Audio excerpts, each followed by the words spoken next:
Hello and welcome to VC Circle Podcast. I'm your host, Joseph Rai. In this episode, we will be in conversation with Rahul Garg, founder of Moglix, a B2B marketplace for MRO, which stands for Maintenance, Repair and Operations. Rahul was head of advertising exchange at Google Asia before he founded Moglix in 2015. In a span of 5 years, Moglix has raised over $100 million from marquee investors, including Ratan Tata, Axel, Jungle Ventures, and International Finance Corporation. This includes the $60 million it raised last year as part of its Series D funding round led by Tiger Global to emerge as one of the most heavily funded B2B companies in India. Hi Rahul, welcome to VC Circle Podcast and thank you for speaking with us. Thanks for having us in this session. Cool. So before we talk about how Moglix performed during the lockdown and its future plans, it'll be great if you could explain to our listeners briefly about what Moglix does.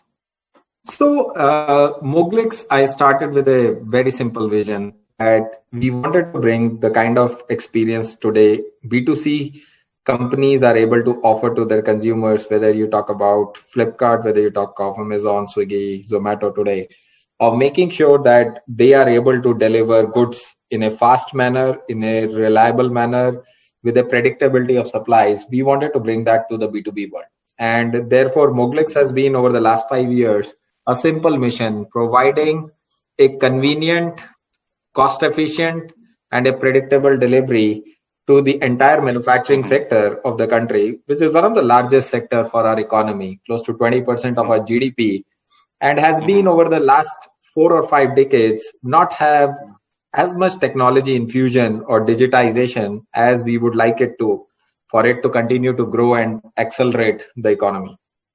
Okay. So walk us through some of the challenges faced by Moglix during the early days of the lockdown in March, April, and give us a sense of the kind of business it generated gradually.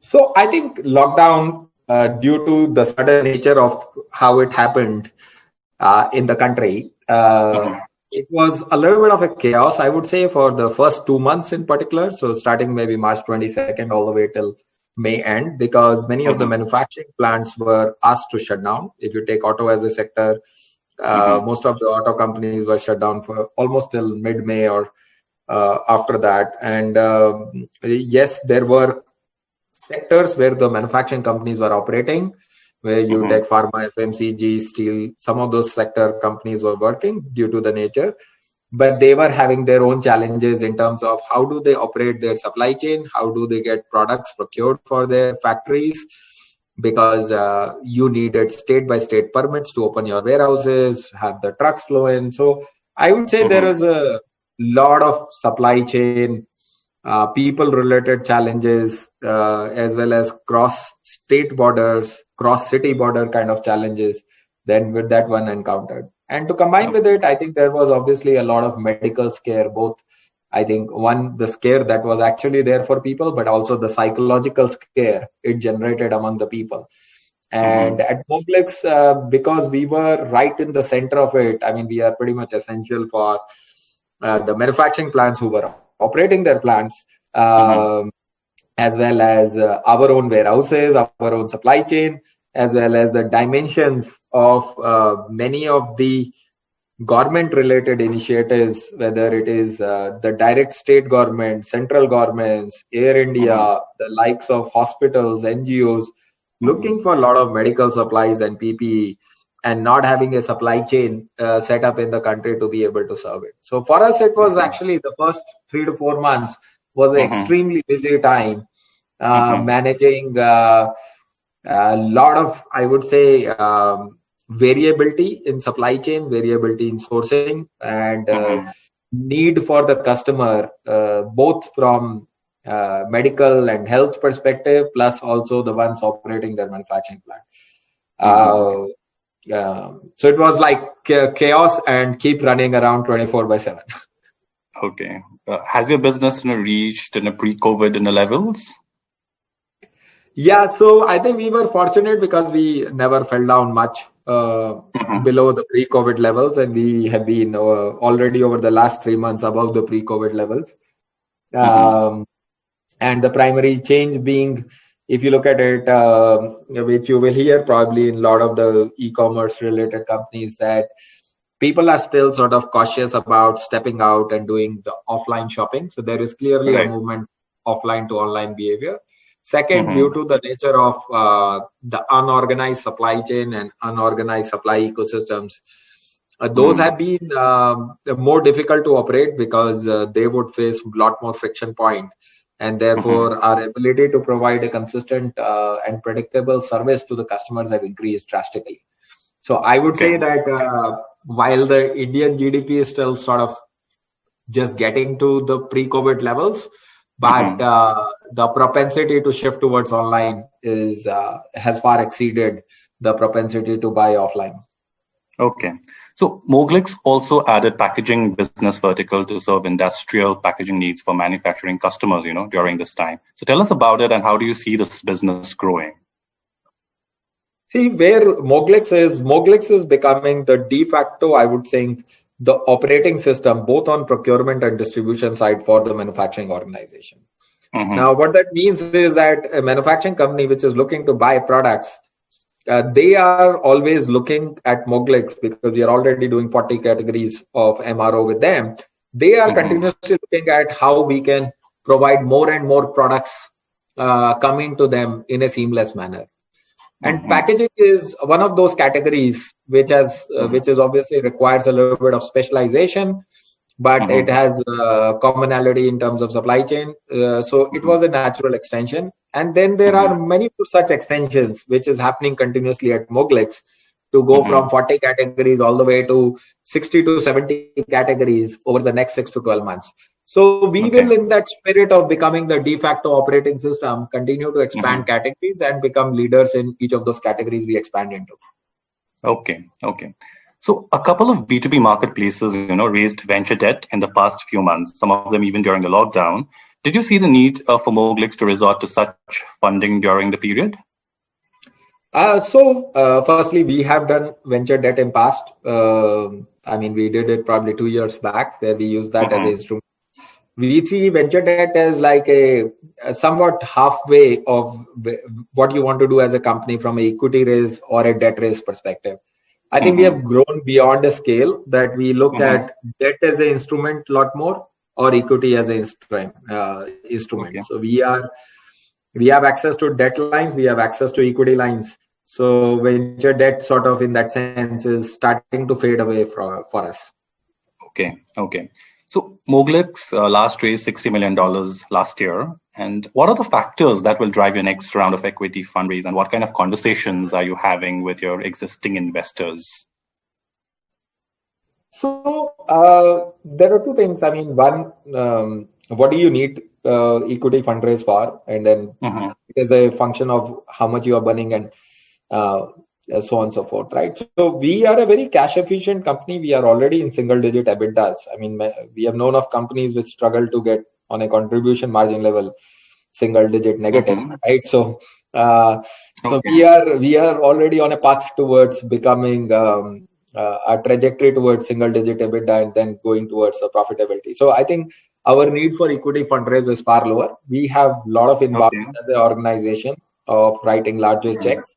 It is a matter of time that we will do probably one more fundraise before IPO. So I think we may do that sometime next year. But there is no rush. We are well capitalized for next few years as a company. Okay. It's interesting that you mentioned that you are in negative single digit in EBITDA already, because while the revenues were growing, there was a little bit of pressure on the operating, profit in the front. So give us a color on, the revenues of Moglix, and especially in a particular fiscal and how you intend and how you see that growing in the coming years. See, firstly, I think B2B commerce, if you look at it, we are where probably Flipkart and the consumer commerce evolution was in 2012 and 2013 kind of timeline. So we are still sort of collectively, all companies put together maybe are touching less than 1% of the B2B commerce. So there is the kind of headroom over the next 5 years is to go 10x from where we are today as a company.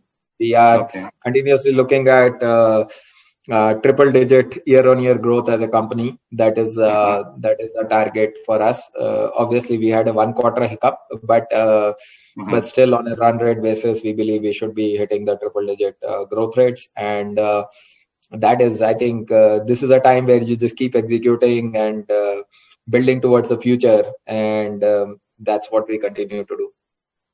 All right. Okay. So, a bunch of B2B marketplaces have raised significant funding in the past years, right? And they have become prominent names. Do you see consolidation happening in the space? So, I think there are two ways to think about consolidation, because why do people consolidate? People consolidate for two reasons. One, because of synergies, and second is a capital consolidation.